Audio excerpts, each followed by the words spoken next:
I'm just hearing a Nadhim Zahawi Education Secretary. OK. So this was going back to what I was about to say about people loyal to Boris Johnson as well. Nadine, Dorries, Nadine and Mr Zahawi have been allies and supporters of Boris Johnson for many years. Nadine, I remember, was there when the Prime Minister pulled out of the leadership race in 2016. She was in the room. Culture, we haven't really mentioned She was in culture. Tears. Yeah. He made her a health minister when he was made PM, and now he's promoted her to culture secretary. And just as the RTS conference actually in Cambridge is underway with all the media executives there, they had been expecting Oliver Dowden to give a keynote speech about what they're going to do about privatisation of Channel 4. That's all up in the air now. Nadine Dorries takes that brief, and Mr Zahawi being given the education brief, he will be delighted about that. He was on the backbenches, promoted to vaccines minister, and being given a really big brief there.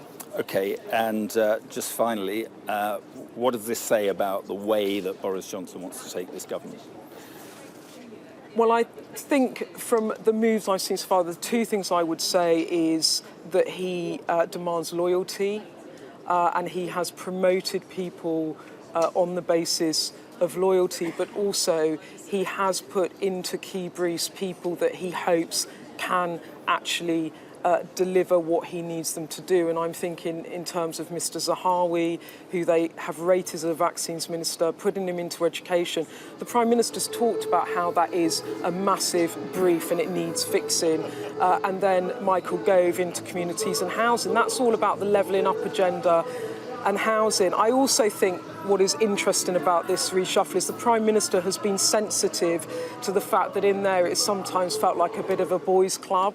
In some of the subcommittees dealing with COVID, it was nearly an all-male cast unless Priti Patel got round the table. So now look at how he's changing his cabinet. He's got Liz Truss and Priti Patel, two of the four big offices of state go to women. He's put Nadine Dorries into his cabinet. It looks like Anne-Marie Trevelyan is coming back after she lost her job when the International Development Department was merged with the Foreign Office. So I think that is a theme as well, that he's trying to promote more diversity in his cabinet all round.